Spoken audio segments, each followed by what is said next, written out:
Released by Mediavision in 1996 on the PlayStation, Wild Arms would be the premier entry of the Wild Arms franchise and Mediavision's first RPG project. Written and directed by Akifumi Kaneko, the game was commissioned by Sony Interactive Entertainment to be an RPG with 3D battle visuals. For story, the game features three main characters, a young warrior named Rudy, a veteran rogue named Jack, and a mystical princess named Cecilia. For gameplay, many series staples would be established like collecting firearms and guardians as characters traverse an overworld dotted with dungeons and towns, entering random battles along the way. For combat, the game features standard turn-based fare, as during battle a force meter is built up that can grant group benefits or be consumed for a variety of special abilities, including summoning. Rudy uses an armament of upgradable guns called arms, Jack can utilize several sword techniques, and Cecilia can create and cast magic. Magic spells can be crafted by combining spell elements to make dozens of different spells. Field items called tools may be used on the overworld map or dungeons to clear obstacles, trigger events, or help with exploration. The game is mainly 2D, using some pre-rendered 2D, though in battle 3D models and effects would be used.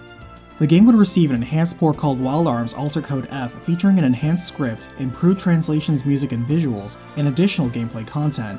The story only gets larger from here, so let's cut it down to size with a recapitation. Set in the world of Filgaia, a young knight named Garrett fights a losing battle as the once rumored metal demon race has risen again and begins their conquest of the world. One commander, called Alhazad, attacks Arctica Castle during a snowstorm, demanding a particular cocoon. As the king and everyone else in the castle is killed, the sword princess Almina is injured and sends Garrett ahead to warn the world that the demons have returned after 1,000 years as she buys him time. Several years would pass and the desert world of Filgaia is slowly eroding under the desolation of the land and growing numbers of monsters. In the village of Serp, a quiet outsider named Rudy Roughnight helps as a stable hand while hiding that he is formerly an adventurer called a dream chaser. Hearing of a child wandering into a cave full of monsters, he volunteers to help, rescuing the kid and spotting a strange glowing stone deep in the cave. As they leave, the stone begins to crack, creating an earthquake that is felt even by those in town. As the townsfolk come out to investigate, a huge zombified monster lumbers out that was quickly put down by Rudy using a unique and powerful firearm.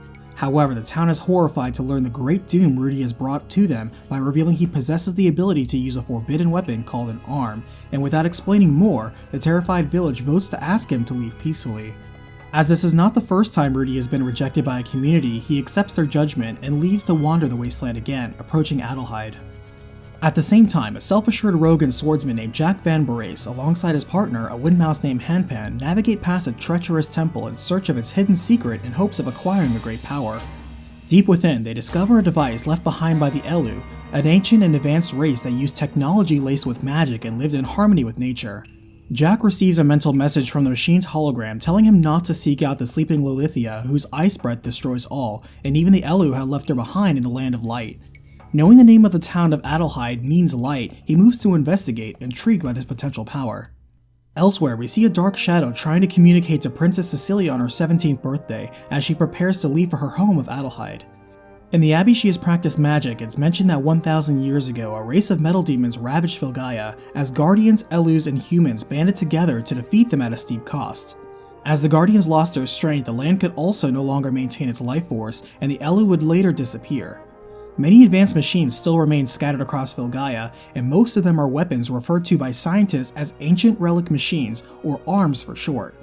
Cecilia herself possesses a royal artifact that reacts to the power of the Guardians called the Teardrop, and from a book she again hears the voice of a shadow, urging her to free it from within a sealed library. Choosing to seek out the library, she finds additional forbidden tomes and forgotten knowledge, such as that the demon race also has the technology to travel across time and space. In fact, the bodies of the demons themselves are made of metal, yet still possess a biology, and through studying them, mages and alchemists have created a similar entity called the Golem and constructed 8 golems to fight the demons. There were 3 guardians in charge of energies beyond the 4 basic ones, the guardians of courage, love, and hope.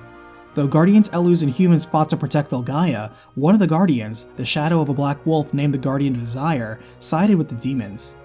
Later, one Elu would forge a sword of ultimate power called the Guardian Blade, able to channel the power of the Guardians, but the war ended before it saw major use, though its impact was undeniable. Together, the humans and Elus were able to defeat the Demon Queen and seal her heart within 3 separate Guardian statues. Afterwards, the Elus would use the last of their power to move their island into another dimension.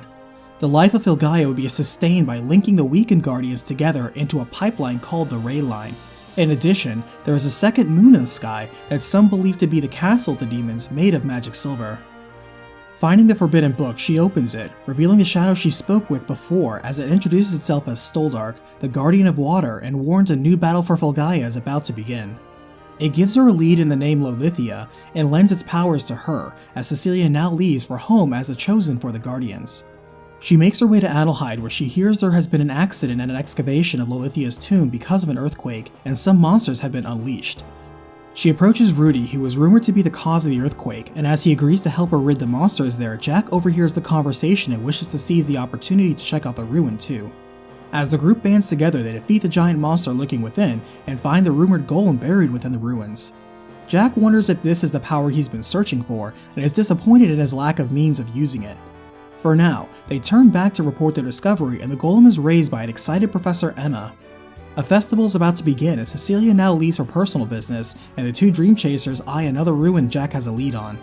As Cecilia returns to the castle to see her father the king, Jack and Rudy see that Emma has identified their find as the ice golem Lolithia, alongside other found golems such as the golem of fire Diablo and the walking tank Barbados. During the festivities, dark storm clouds suddenly appear overhead as a literal portion of the sky cracks and falls as beams of burning light pour down. From the realm beyond, monsters are sent crashing down to the ground, destroying the town, and proceed to start killing everyone around them. Jack and Rudy survive and spot Cecilia, quickly helping her to rescue survivors and bring them into the castle. The leader of the invading group, Bezelk, demands the teardrop, and for the sake of saving the kingdom, Cecilia agrees to surrendering it. However, the gravely injured king forbids it, explaining the teardrop is more than just an heirloom, but is also the key to unleashing the power of the ancients. With it, one who hears the will of the Guardians can use it to accomplish great things. Unswayed, she asks Rudy and Jack to help her escape in order to give the demons the teardrop, and they agree. Though Cecilia gives Bezelk the teardrop, a sudden rage overcomes Jack as he refuses to let the demon go, crying out for revenge. However, Bezelk laughs at their weakness and leaves, distracting the group long enough for his minions to also steal the three golems from the festival. As the demons do indeed leave, Cecilia apologizes to the king but now suggests they focus on rebuilding the town and getting back the teardrop. Jack and Rudy are eager to help, though Jack insists she stays behind, believing she would only slow them down, and distrustful of her now that she hid the fact that she was royalty. In an effort to show him how serious she is about coming along, she cuts off her long hair, and reluctantly, Jack agrees. The king urges her to be strong before quickly dying, and after the funeral, a week passes, and the group is informed of Cecilia's visions being proof she is the destined innocent one and a shaman to the Guardians. She is recommended to visit a nearby shrine, and within, Stoldark guides them to a magic mirror, though within they each face their individual conflicts. Rudy is reminded that no matter where he goes, people will fear him for the power he possesses, as arms are thought to use the same energy the demons do. He is reminded there will never be a place for him in this world, and fighting the demons won't change the fact that no one loves him. Jack is still haunted by the ghosts of those that fell in Arctica, as he was formerly the knight Garrett. After he changed his name to Jack and became a dream chaser, he has been seeking a power strong enough to allow him to claim revenge, but it's questionable if he is not merely running from the failures in his past. Cecilia is confronted with the fact that everyone identifies her by her many titles and responsibilities, but no one actually views her as an individual or loves her for being herself. Even her mission is done out of obligation, with no love for the world but more for recognition of herself, and she struggles to deny it.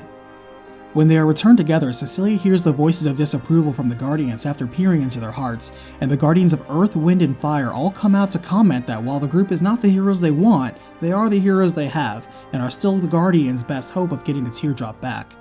The teardrop is the light that literally gives the Guardians life, and so it's essential they get it back as soon as possible. In the hands of the demons, they are trying to use its power to revive their queen, Mother. For this endeavor, they lend the group their power, while elsewhere the demon knight Siegfried is aware the group has made contact with the Guardians. Siegfried, alongside Lady Harken, Alhazad, and Bezelk, form the Quarter Knights, reaffirming their mission to break the powerful Guardians' seal on Mother and move off to make preparations. Back with the group, the Guardians send them outside the village of Baskar, where its chief was expecting their arrival. He quickly informs them the demons are after the Guardian statue in the Xenon Mountains, as they seek to destroy the three Guardian statues that each hold a fragment of their queen's heart. Their next destination cleared, they climb the snowy mountain, finding the sealed statue at its peak. They arrive at the exact same time as Bezelk, who acts quickly to destroy the statue right in front of them. Not allowing them any time to react, he gets away while they kick themselves for allowing the enemy to get ahead of them so quickly. Jack reminds them they still have 2 more statues to protect, and the wisps of remaining power gift their power to the party. Elsewhere, the cocoon with a demon stirs, as the consciousness of Mother begins to wake and an ambitious demon named Zed approaches her blind and deaf form. Meanwhile, as the party reports their failure, the Bhaskar chief shows them how to use the nearby Elu pyramids to teleport to the other statue sites quickly. Transporting themselves across the land, they encounter a ship captain named Bartholomew, who has found a guardian statue and is keeping it on his vessel. Needing a crystal bud from the Maze of Death, they cross a white desert, wherein they wander and fight past the chaos to earn the aid of the Guardian of Death itself. As they retrieve a crystal bud for Bartholomew, he lets them aboard, just as Zed jumps on board with a flashy entrance, eager to confront and kill the group before they even get close to the statue. However, he finds he bit off more than he could chew as he loses the fight and retreats flashily for now. Hurrying to secure the statue, Harken is also there, and though Jack takes the initiative to strike first, he is no match for Harken as she easily deflects him away and slices the statue in half with a single swing. Her mission done, she doesn't even consider them worth killing as she leaves, as the remnants of power gather what remain and lend themselves to the group. With their next destination being the town of St. Centaur, the group heads off as the cocoon of Mother gains more of her senses. The Quarter Knights celebrate their wins so far, but Siegfried warns them not to drop their guard, as the Elus and humans have proven to be more dangerous the further they are backed into a corner. As they part ways again, Siegfried speaks aloud of how it's been 1,000 years since they came here from the loss of their home world, Hyades, and intend to make Filgaia their new home. As the group climbs the treacherous cage tower, what awaits for them at the top is a trap by Alhazad that they walk right into. Jack recognizes the demon as Alhazad says he intends to run an experiment on the town with the last statue in it first. He leaves them a monster to deal with, and while they down it quickly, they are still trapped in the barrier. At this time, a bounty hunter girl and her assistant arrive, only to find the party has already finished the monster she came here to hunt. Motivated only by money, she takes a steep cut of the party's wealth in exchange for freeing them, using an arm of her own to shoot and destroy the containment device. She introduces herself as Jane Maxwell, also known as Calamity Jane, alongside her assistant McDullen, but leaves as there is no business here anymore. Rushing back to St. Centaur, the group sees they are too late, as the remnants of the statue speak to Cecilia, and while it gives them the last of its power, the vinyl seal is still broken. They also note the town is curiously empty except for wandering monsters, and wonder what the experiment could have been. A weakening Stoldark now speaks to them, urging them to go to the source of the darkness, the snow-capped castle to the north. Jack knows this to be Arctica, and is eager to return for a chance to revenge. Back with the cocoon, Mother is now able to sense things around her, and is pleased to see the land is dying. The Quartet Knights bear witness to the rebirth of their Queen Mother, who reassures them of the complete destruction of all life on Filgaia. Siegfried wonders if that is the next step in their path to world domination, but Mother replies she has no intention of ruling a new world order. Her goal is simply to end all life on this world, just like she has for every world she has been to. Siegfried is stunned to hear their homeworld was never lost in a manner to be reclaimed, but destroyed by Mother herself. Confused, he asks what happens after Filgaia is destroyed, and Mother explains that he won't have to worry about that, as they'll all be devoured by her when that time comes. As the group journeys north, they pass through an underground river of sand and a maze of illusions called the Pleasing Garden, wherein they gain the aid of the Guardian of Light. Jack learns a little more about real strength being more than what power you find, and they run into the captain again and choose to help him with the problem of a spooky ghost ship nearby. After sinking the Spectre and freeing the spirits within, Bartholomew thanks them with free usage of his ship, as they use it to cross the sea. Finding the remote town of Rosetta, they find an Elu girl named Mariel living by herself and shunned by the town, as she confirms she is the last one left in Filgaia. She explains she was left behind to pay penance, and over the years the townsfolk grew fearful of her, calling her cursed. Even still, she wishes to help those in town, as they help her pick herbs and help a sickly mare, and Rudy punches a dumb brat who tries to get in their way by bullying her. After helping her, they run into Jane outside the village, who proposes they partner up and take on a ruin nearby, rumored to be where the Guardian Blade rests, as the monsters inside are tough and she just wants the treasure while they can have the sword. Teaming up, the group weathers the volcanic temple, where they are interrupted by a flashy entrance from Zed, who is still intent on killing them all. They duel and the group wins handily again, as Zed is forced to once again retreat flashily, and it turns out he was once again the warm-up to the Quarter Knight beyond. Bazzelk laughs at their arrival, revealing the rumor of the Guardian Blade being here was one Alhazad planted, and he cannot believe it actually worked as bait. He mentions the real Guardian Blade was lost at the end of the war 1,000 years ago, and was indeed powerful. In fact, the ocean of sand in the middle of Filgaia was the work of the blade, as it destroyed demons, humans, Filgaia, and eventually itself under its indiscriminate power. Preparing for battle, Bazzelk charges up from enhancing machines around the temple, but suddenly they fail and start draining him of power instead, as unknown to them all, Jane is passing her boredom destroying the glowing machines on a whim. Regardless, Belzec attacks the party, and ready for the rematch, the group edges out a victory, claiming the Red Malice key from him. As they leave, a mysterious assailant approaches the defeated Belzec and fiercely cuts down the knight in half with a boomerang as the temple now begins to collapse. Burdened with treasure she can barely hold, Jane is saved by Rudy from falling debris, though she doesn't appreciate how long he lays on top of her. He voices his apology, but given the circumstances, she forgives him. Meanwhile, the other knights note Belzec's fall, and Alhazad makes the astute observation they cannot call themselves a quarter knights with just 3 members. To this, Mother presents a solution, calling in Boomerang, a man also known as the Cannibal and Executioner that not even Siegfried is comfortable around. Overruling his objection, Mother explains Boomerang has been selected by her to personally kill the Guardian group, as she wishes to conserve her energy for now. Obedient, Siegfried follows the order to protect Mother, and moves to activate the Sol Delita, the ultimate barrier on their fortress, the photosphere. As its name suggests, a giant sphere of light surrounds and protects the base, as their demons gather their strength. Back with the group, Jane and McDillon part ways again, off to chase more fortune, but confident they'll meet again. Still determined to continue northward, the group tackles a tri-pillar tower in the middle of the ocean, forced to split up and cooperatively conquer its challenge to earn the Blue Virtue Key. Sailing back with both keys, they review some interesting opportunities, as they use both keys to unlock the doors to the Giant's Cradle. Within, they are surprised to find a golem perfectly preserved, and this time Jack thinks to use the power of the golem to fight the demons, much like their original purpose 1,000 years ago. Cecilia isn't so sure about that idea, and they think to consult Professor Emma and Adelhide. After she studies it quickly, she comes to the conclusion that this is the Earth Golem Asgard, able to create an impenetrable shield. It turns out Asgard is in perfect working order and is just sleeping. Understanding, Cecilia tries speaking to it, asking it to wake up, and Asgard responds saying it fails to see the point, as humans have not changed for the past millennium and still want to use it as a weapon. Cecilia shares that ever since she was born, she was looked after and represented a symbol people looked up to. She knows everyone only sees her for being royalty, but she never asked to be born that way. Rumbling, Asgard relates to her story, and Cecilia urges it to reconsider waking up, as it will mean fighting again. Making the decision for itself, the golem lurches awake, much to the delight of the party, but Cecilia speaks for it that it wishes to fight the demons, not as a weapon to be used by humans, but for itself as an equal member of the party. Listening only to the princess, Asgard lumbers out of the ruin, helping protect them as they continue their trek, coming across a village where they learn Jane helps fund an orphanage of blonde children, and run into an arms master named Nikolai who knew Rudy's grandfather. Rudy reveals he was indeed raised since infancy by a man named Zeppet before becoming a dream chaser.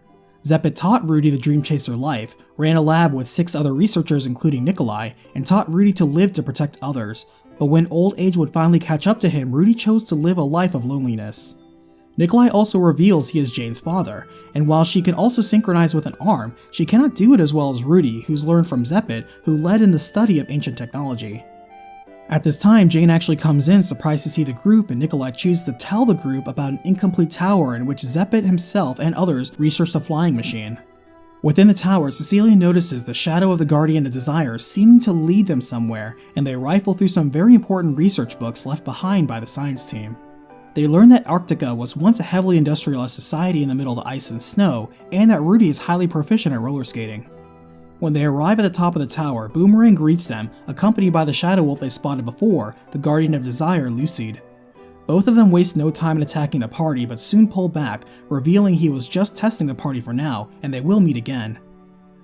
Returning back with a rune drive they can modify the Earth Golem with, Jane meets with Rudy alone that night and confesses she somewhat resents becoming a treasure hunter for the sake of orphans, as she views general goodwill as disingenuous. She feels kindness should mean something and be personalized only for those you actually care about, and not out of do-gooder obligation.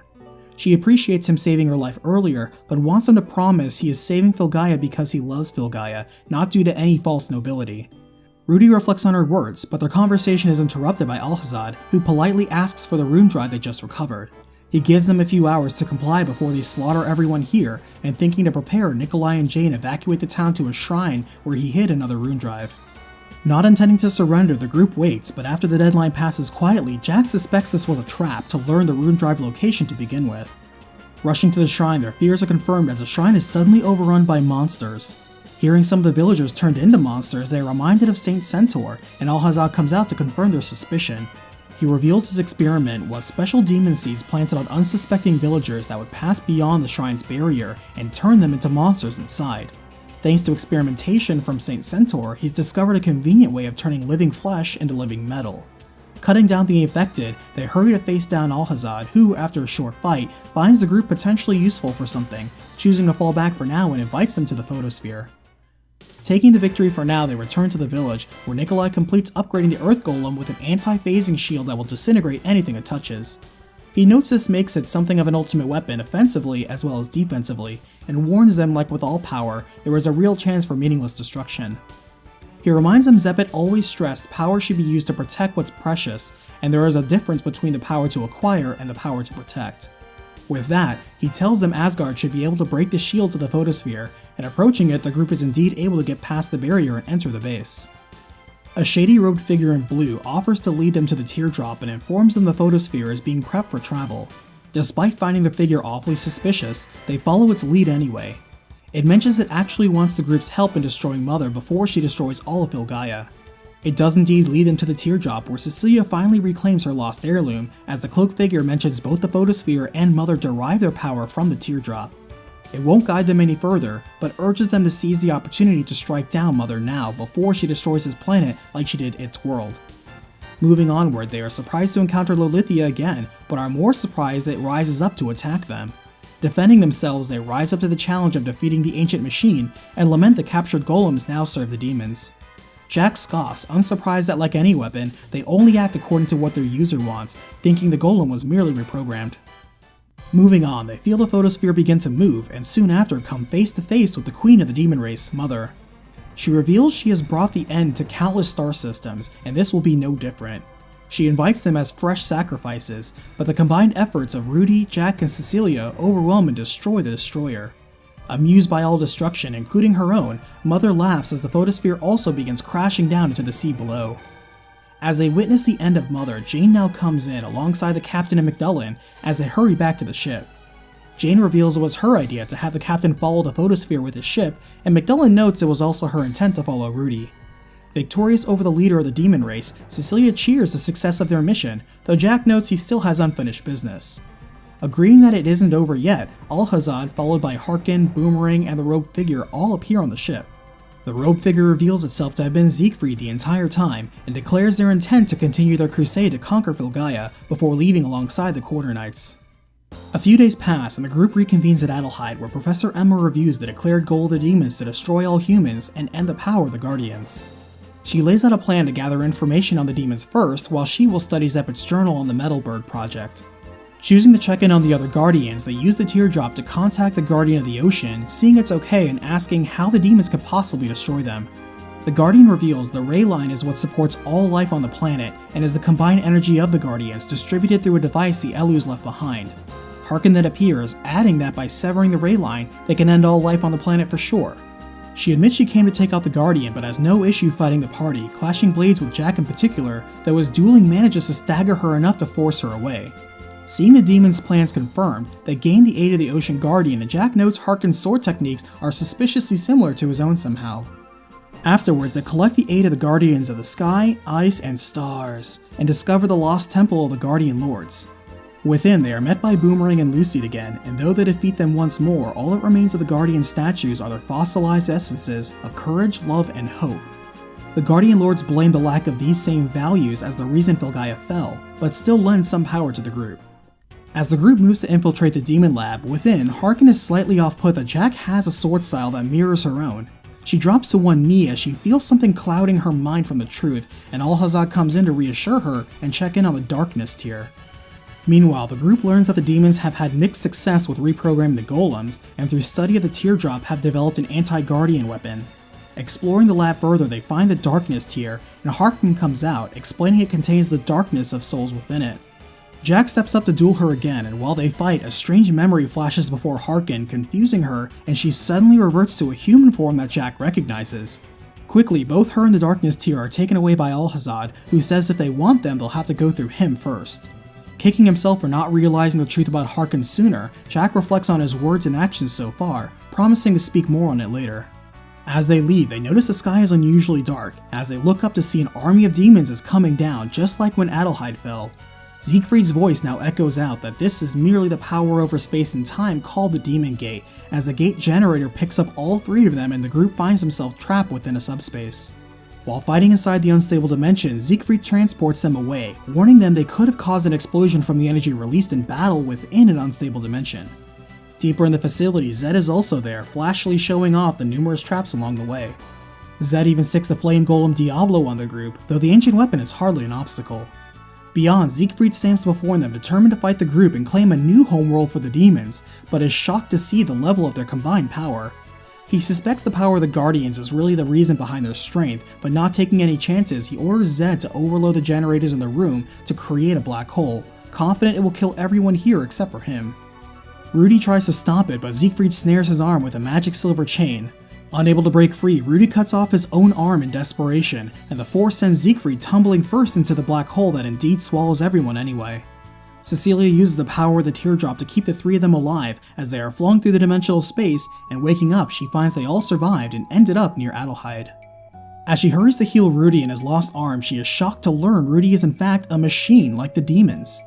Jack actually moves to defend Rudy, urging her to support him despite this information, and pointing out Rudy never knew that either. He affirms Rudy has always prioritized protecting them, and this revelation doesn't change that. Cecilia calms down and thinks to take him to Professor Emma, as at the same time Siegfried wakes up back in the photosphere alive after all. However, he is horrified to learn he is not alone, as a blob-like body of Mother drops down on a weakened Siegfried, chuckling to herself as she moves to devour him. Back with the group, everyone is informed of Rudy's condition as Emma explains his biology is exactly that of a human, except everything is artificial like the metal demons. However, Rudy is not a demon, as it looks like he was actually made by a human. Jane is upset to learn this about someone she cares about, but Jack is committed to helping Rudy because he's still his friend. Thinking to visit Mariel the Elu, she has some strong medicine that can help Rudy, but in order to regrow an arm, they would need the forbidden techniques used by the Elu and humans from 1,000 years ago. Thinking, she recalls of one thing that can help, leading them to a gate that connects Filgaia to the Elu dimension. As only the blood of an Elu can open it, she cuts herself to lead them there, as it's a perfect replica of Filgaia from 1,000 years ago when the Elu left. Unfortunately, they are given a cold greeting by the Elus on the other side, but are at least allowed to be treated. An Elu healer explains that during the last war, humans and Elu used information gained from studying demons to create the golems, making living metal and adapting it to human physiology. Called the Homecross Project, it was an artificial biometal life that could not only survive any condition, but was also the ultimate enhancement to many arms weapons, synchronizing with many of them. Unfortunately, the Homecross enjoyed killing so much they literally became killing machines, and as a result, all but one experimental Homecross were destroyed. Cecilia vouches that Rudy has a pure heart and is not a killing machine, and the healer says even if that was true, they don't have the technology to give life to metal anymore. Mariel then comes in, pointing out that the Guardian Blade has a life of its own and can probably help Rudy. The healer points out the sword went out of control and destroyed half of Filgaia because of Mariel's brother who created it, and this is why Mariel was banished as punishment. Her brother Vasim lives in isolation here still, and he may be able to help, and so they venture into the nearby forest prison. Within, they also find and gain the aid of the Guardian of Life, and soon find Vasim, who is surprised to see a Homecross again. Mariel convinces him to use his skills to save Rudy, and he agrees to help but still needs the help of the Life and Illusion Guardians. Securing them both, Vasim begins operating, and while Rudy is recovering, Cecilia is able to see his dreams of when he was outcast since he was a child because of his exceptional strength. Helping encourage him internally to not give in to the fear and loneliness in his heart, in doing so, she learns more about her own fears too. After realizing that before one can love others, they must learn to love themselves, the Guardian of Love comes out, recognizing the princess's strength of heart and newfound love for her friends. As they both wake up, Rudy and Cecilia have a new respect and strength of heart for each other, and the group prepares to head out. Vasim advises Rudy to accept that he is different and realize that is exactly his strength, as his might will enable him to draw more power out of arms than anyone, and his heart will ensure he uses such power wisely. When they return, Mariel says she will go back to her village, but this time with a stronger heart thanks to watching Rudy. Jane is actually there waiting for them and hurries to show them the flight machine Emma has completed building. The first few test flights go about as well as expected, and after some refinement, Emma gives the group her latest Metal Bird model prototype, the Proto-Wing. As the group gathers material to finish it, she reveals she's actually one of Zeppet's 6 students, and has retrieved the other 5 pupils as well, and together the team finishes the hidden project of their old master, naming it the Gullwing. Taking flight, they gain the aid of the Guardian of Swords, and make it to the forest pandemonium. Within, Jack indeed spots Elmina, still under the spell of Alhazad as he captures and separates them all. With the Windmouse Handpin's help, they unlock their cells, and after fighting past the demon wardens, they come across the Darkness Tier. They hear the voice of Siegfried but cannot see him, and from a distance, Alhazad explains that Darkness Tier generates anti-life energy by reversing the effect of the teardrop from the same Elu pyramid network that is used to connect Filgaia. With Harken trapped within the Darkness Tier, she will be the new mother that ushers in the destruction of the world. Cecilia points out this isn't conquering the planet like what they claimed they wanted, this is just killing the planet outright, as the Darkness Tier fires anyway. Helpless to witness the Darkness Tier's effects be scattered across Filgaia, the impact of its energy severs the rayline. With the lifeline of the planet gone, they see there is no power able to hold back the remaining life of the planet ripping itself apart. Jack desperately throws himself against the Darkness Tier over and over, managing to crack the crystal enough for it to crumble away and release Harken, who reverts back to being Elmina. However, the brainwashing has not been removed, as she still believes she is Harken and flees from Jack, who curses his weakness again. As the group escapes for now, Alhazad notes the damage of the Darkness Tier wasn't actually all that great, and Siegfried says it was enough, as their true goal was locating Caudingle, the legendary evil tower. As Jack recovers from the injuries of shattering the Darkness Tier himself, he thinks back to how back in Arctica, the 7 Fenrir Knights each symbolized something, as their captain represented the armor and Elmina represented the sword. Garrett was the newest member and represented the Vambrace, the handguard that protects the sword, and has since sworn to that. He wakes up to the others back in Adelhide and thinks to apologize to Cecilia for insulting her about hiding her past early on, as he was doing the same thing. He asks them to help him go to Arctica and settle some personal business and save Elmina, as he had forgotten the point of his power was never for revenge, but for protection. Returning to the depths of the castle, Elmina is indeed there, and Jack steps forth for a private duel, as both agree it will be their last. As Jack edges out a victory, Harken fades away, recognizing his strength, as she again reverts to Elmina, but is now dying. She urges him to use his newfound courage to protect those he loves, and wants him to protect the world with that same power now. As she dies, a new light surges out as the Guardian of Courage comes forth, responding to the strength of their words and absorbing Elmina as it lends its power to the group. As they leave, Cecilia notes the Guardians within the teardrop are acting up, trying to tell her something. They share that the damage to the rayline was temporary, but enough to greatly weaken the Guardian's powers. During this lapse, Siegfried learned the location of a lost tower filled with powerful ancient technology. 1,000 years ago, there were colonies in space around the planet where Elu and humans lived together, and Caudingle was a giant mechanism to connect the colonies to land. At this time, the demons have found and raised the tower, containing power too much for even the Guardians to handle. After collecting the Guardian of Castles, they unseal the Guardian of Space-Time, who tells Jack only the demon body of Elmina died, and it's possible to restore her human body. Jack wishes to revive her, but without any of the memories of her time as a demon, even though that means forgetting about him too. Jack is willing to accept the trade, and as she revives elsewhere in the world with amnesia, Jack finds she is living a quiet life as a bardmaid in a small village. She indeed doesn't remember him, but Jack is just content to know that she'll be alright. Moving on, the party destroys the iron-blooded orphaned golem Barbados rampaging in the desert, as well as the water golem Leviathan lurking in the ocean. Returning back to Baskar, the two Guardian Lords question Rudy, the artificial man, and the strength of his heart, wondering if he is right for Filgaia, but through the strength of will, Rudy shows them even a metal heart can have hope for this world. Responding to this, the Guardian of Hope manifests, remarking how odd it is that a non-human, non-Elu heart would be the one that hopes the hardest for the future of Filgaia, and rewarding his spirit with its power. Visiting Saint Centaur, they are surprised to find Zed there, having survived the black hole too, and living a non-flashy life. He explains he met a kind blind woman here and fell in love as she was the first person to treat him normally. He doesn't want to fight them and instead wants to protect this woman and this village, and Cecilia senses the honesty in his words. Sparing him, Zed appreciates the gesture, and the group makes their final preparations for Caudingle. Arriving, waiting outside of the tower for them is Boomerang and Lucid, who share Siegfried is after the new moon called Malduk, and Caudingle is a space elevator to the space colonies. New Moon is a space colony from 1,000 years ago that has the ability to attack Filgaia from orbit. Fighting the group once again, Boomerang finally quenches his thirst for battle as he falls, noting the limitless potential of humans. But just then, Siegfried sends in a mob of demons to finish them all off, including Boomerang. Spitefully, Boomerang tells the group to go on ahead and he'll hold them off here, as he and Lucid look forward to one last fight together. As the party looks back, all they find is his weapon and a message remarking that, like a boomerang, he'll come back. Approaching the lift, Alhazad intercepts them, expressing irritation at them taking Harken back and eager to continue his sadistic experimentation. Revealing his hidden demon form, Jack is all too eager to take him on, not out of revenge but to protect those dear to him. Forcing Alhazad back for now, they chase him to Malduk, wherein they also find and defeat the powerful final golems Lucifer, Sado, and Burial. Now moving to confront Siegfried, they halt him right as he is about to start the destruction of Filgaia.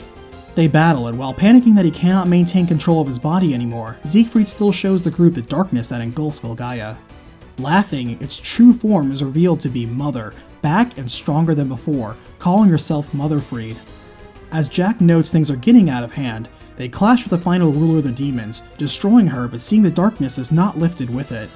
Just then the Guardians all concentrated within the teardrop begin to shine, as enough people have begun to care about Filgaia itself, and with their combined power the darkness vanishes immediately. The teardrop shares it will take some time for the planet to heal, but as long as people care for the planet, the flow of decay can be reversed. In this way, humans are the real guardians of Filgaia, as more and more discover the light in their heart. Leaving, while descending the orbital elevator, they are surprised to be met by the still living remains of Siegfried, who explains he somehow escaped Mother and Hell, and calling himself Siegtuvai, the Revenge Blade. As they descend through space, Rudy, the prototype artificial man who learned to love, Jack, the redeemed knight of a fallen kingdom, and Cecilia, the shaman princess of prophecy, all work together to defeat the vengeful will of a would-be demon lord. Though they win, it turns out this battle was Siegfried's trap all along, as like before, fighting in an unstable dimensional space creates highly destructive energy. Siegfried scatters away, but Kaddingle also begins to collapse. As the three look on, the final golem, Asgard the Earth Golem, raises its anti-phasing shield to protect the party against the massive explosion that ensues. The force is too much for even the ultimate shield, as Asgard sacrifices itself to shield the party. Falling down, the Earth Golem starts to deactivate itself, and Cecilia thanks it, knowing that while it sleeps, the world will be a better place. As the game ends, both Dream Chasers are on the road again, leaving Cecilia behind to resume her responsibilities to Adelhide. They pull out a letter she gave Jack to read once they parted, and opening it now, they read that Cecilia was actually hoping the three of them would stay together. She thanks them for helping her bear the burden of saving Filgaia, knowing she could not have done it without their help. After the kingdom celebrated their victory, Jack knew there were still monsters lingering and so knew there would be others to protect. Following their example, Cecilia also wants to live her life more according to her own desires instead of responsibilities, choosing to abandon her life as the royal princess and leaving the kingdom in the hands of the royal minister. As the two finish the letter, they are surprised by Cecilia herself, who invites herself along for their next adventure. Taking Rudy by the hand, they run forward, looking ahead to the land they must protect as the sun shines on a new day. Wild Arms has enjoyed the success of selling over 1 million copies worldwide.